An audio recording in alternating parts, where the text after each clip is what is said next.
In Kazakhstan, the craft developed over the centuries, leaving a legacy of unique products of artisans, amazing wealth of artistic imagination, and the perfection of form, a respect for one's heritage, traditional cultural values.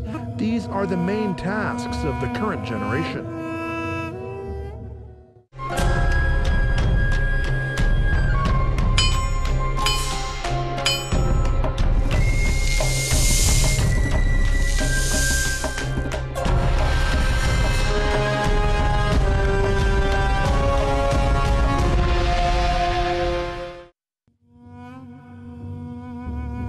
The history of folk crafts is a record of creative research and the discoveries of folk artists. The art of the Kazakh people, their national traits and traditions, were formed and perfected for centuries. Folk art stores in itself a historical memory and national heritage. Masters of folk art have bit by bit collected and continue to collect the experience of previous generations, multiplying them and transferring their skills from one generation to the next.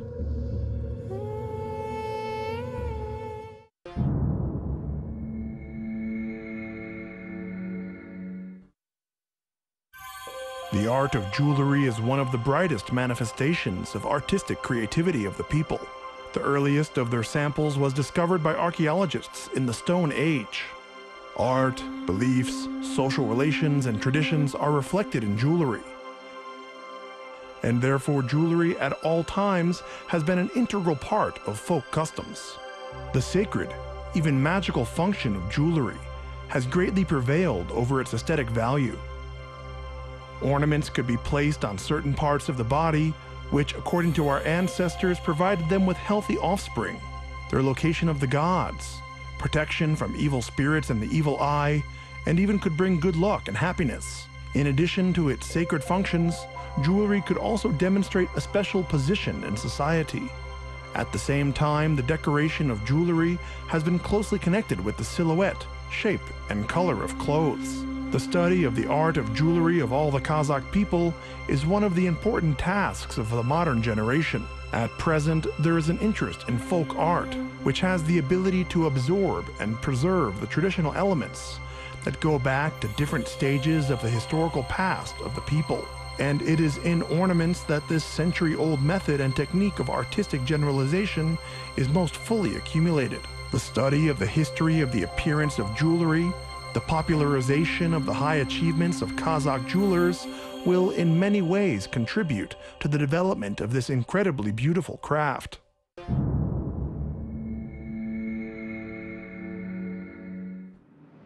The art of jewelry, being one of the oldest kinds of decorative art and applied art, has always been associated with the worldview and social life of a person.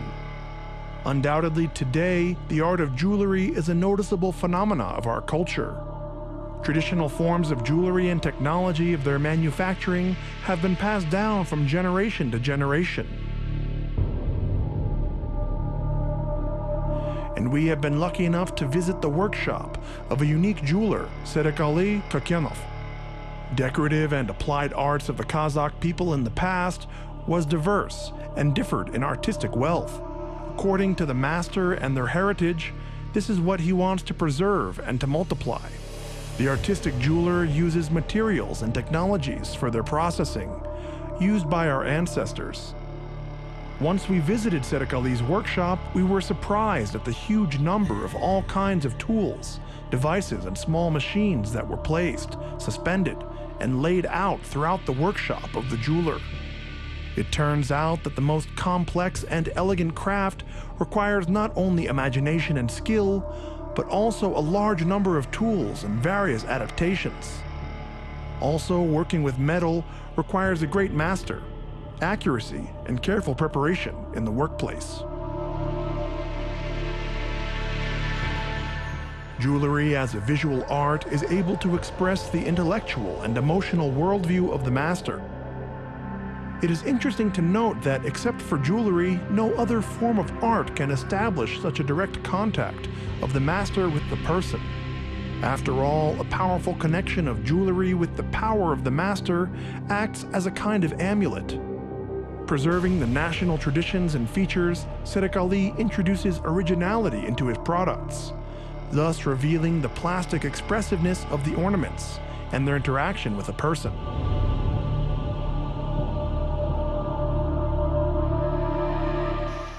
Jibek Ali Kakenov, being a member of the Union of Craftsmen of Kazakhstan, is recognized not only in our country but also far beyond its borders.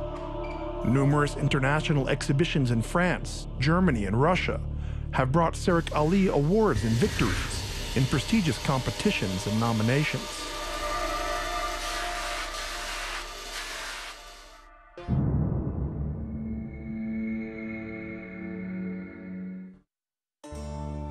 So how are unique jewelry products born, from which it is difficult to take your eyes off of? The master has allowed us to look into the mystery of the birth of jewelry. Everything begins with a fantasy, which the master first transfers to paper and then to metal. Artistic and expressive possibilities of jewelry work is expanded due to the materials used and significantly at the expense of imagination. It is the creative idea that arises in the mind of the master that gives impetus to the birth of future ornaments.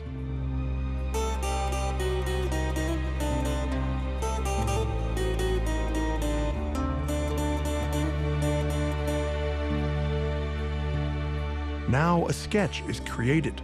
The master, on his sheet of paper with a pencil, begins to draw a sketch of the future jewelry.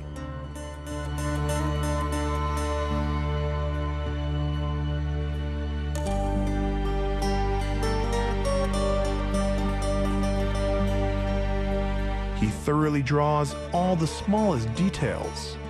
The individual parts of the decoration is also drawn.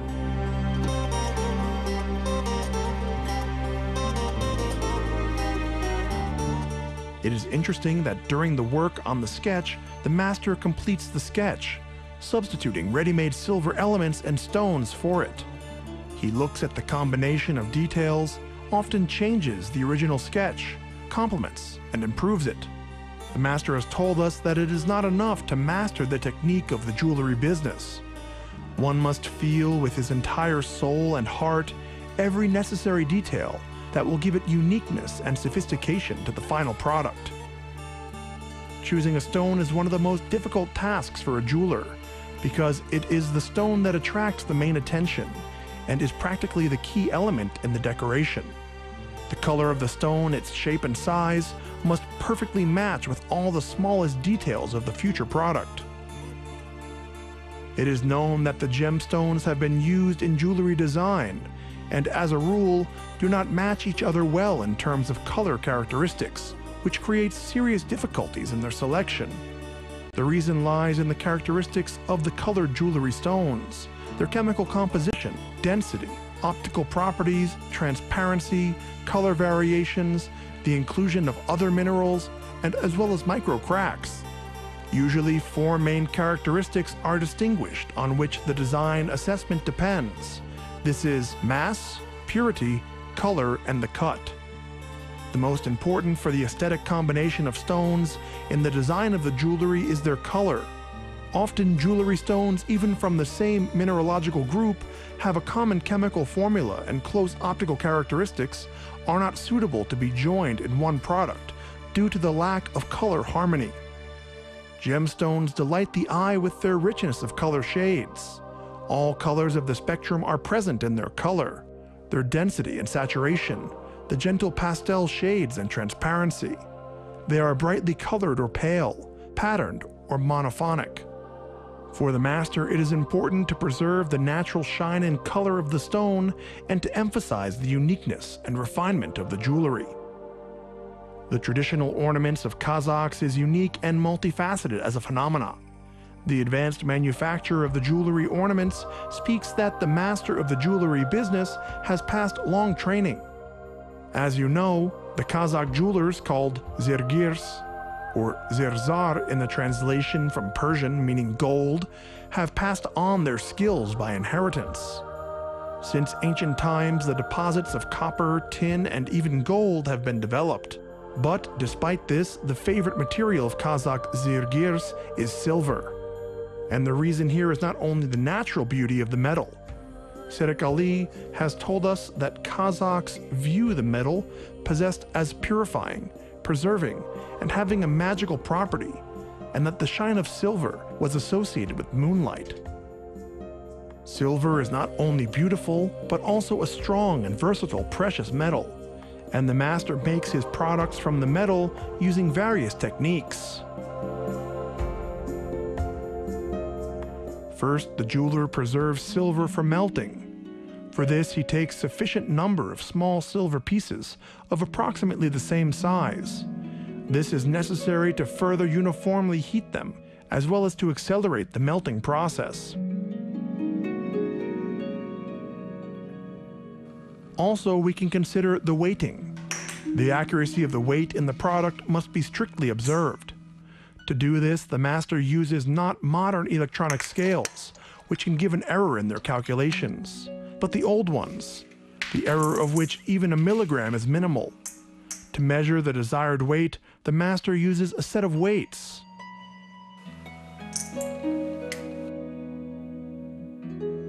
Now Sedek Ali begins to melt the silver. This is a rather dangerous process because molten metal has a very high temperature. For melting silver, you need to create a temperature of at least 962 degrees Celsius, and the master uses the burner. He puts silver in a fire-resistant bowl, resistant to temperatures, and heats to the right temperature. The melting process is quite long. You have to wait until the silver melts completely. The silver thus melted must be used very quickly until it hardens again.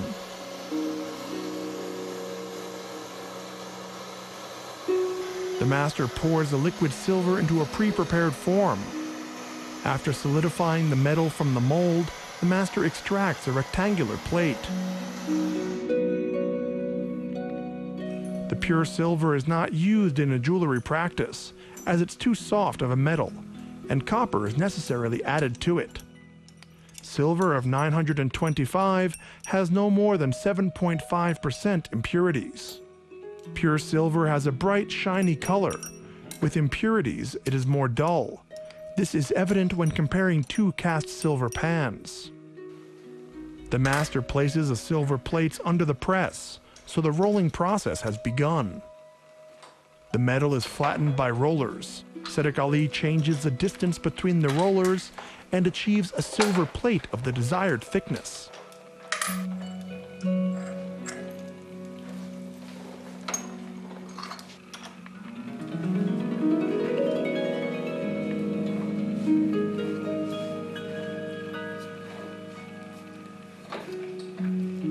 The thickness is measured by a special device called a micrometer.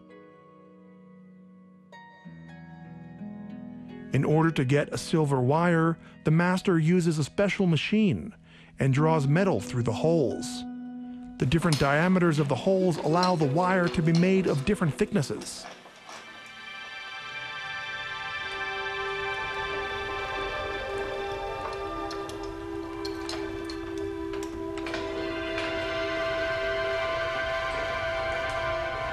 The master measures the length of the finished plate and cuts off excess metal with scissors.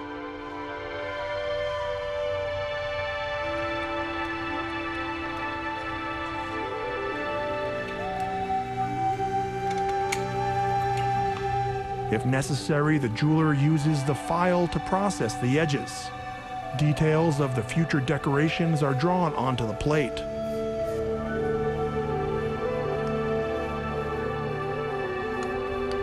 The master then applies prepared silver wire to the plate. He then tries it on, and if there is a need, he heats it and creates the necessary bend. Skillfully, the jeweler can bend the silver wire, creating an ornament with an intricate pattern or other decorative elements. When working with silver wire, Sedek Ali uses various techniques: weaving, twisting, and bending. Now the artist jeweler has started a complex process known as soldering. He neatly places the product on a heat-resistant stone to solder it, and a special liquid drips onto the silver plate, and the drill drips onto the silver plate. The tweezers hold the silver wire, and by heating it with a gas burner, he solders the plate and the wire. The product is heated from a distance of about 10 centimeters, so that the thin pieces of silver do not melt, holding them with tweezers. Virtuously working with an instrument, the jeweler presses the metal into places of soldering. It is in this way that he ensures its strength. After soldering, Kazakh Ali always checks the strengths of the work.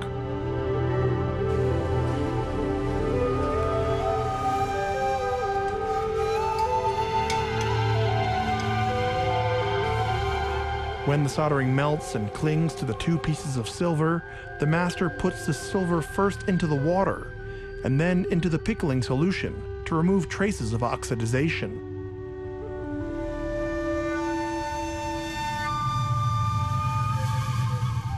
After this soldering process, the jeweler gives the desired shape to the product with a special wooden hammer. Each piece of jewelry requires a certain approach, and the master uses different techniques.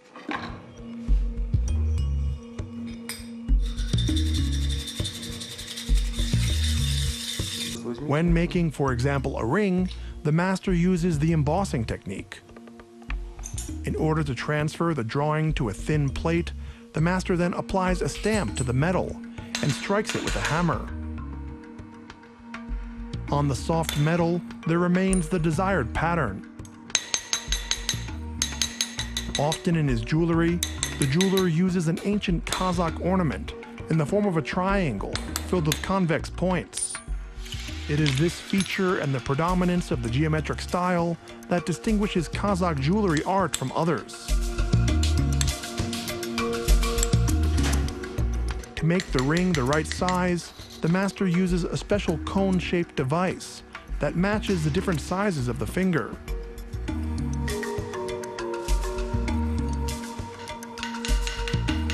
The ring is bent, and with the help of a gas torch, the master solders the end of the product. Beforehand, the soldering site is treated with a solution.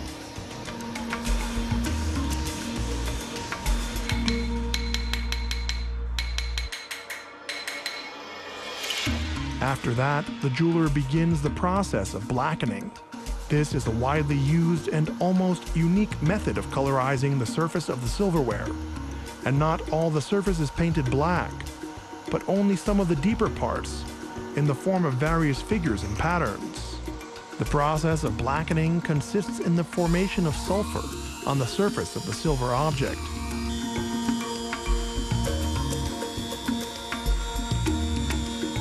A special place in the jewelry is color. Color allows you to determine the shape and size, and can be a source of strong aesthetic and emotional impressions. Some colors can attract and repel, others can excite and smooth. The master purposefully uses in his products a different color palette in order for the objective world surrounding the person to become more vivid and beautiful.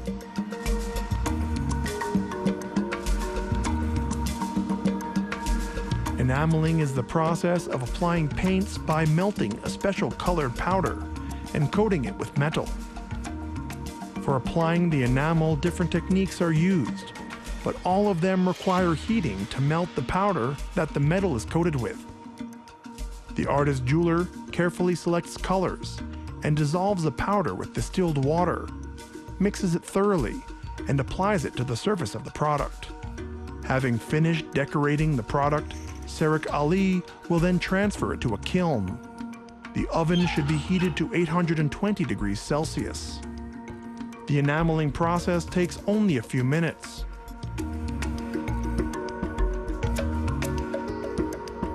He carefully removes the decoration from the oven and places it in a solution for cooling.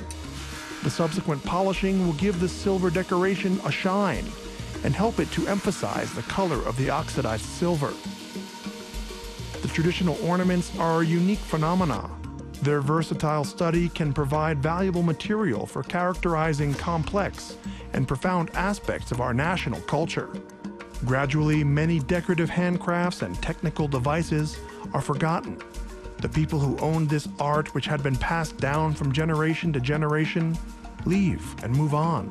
But our task is to preserve and to multiply the unique heritage which has been inherited from our ancestors.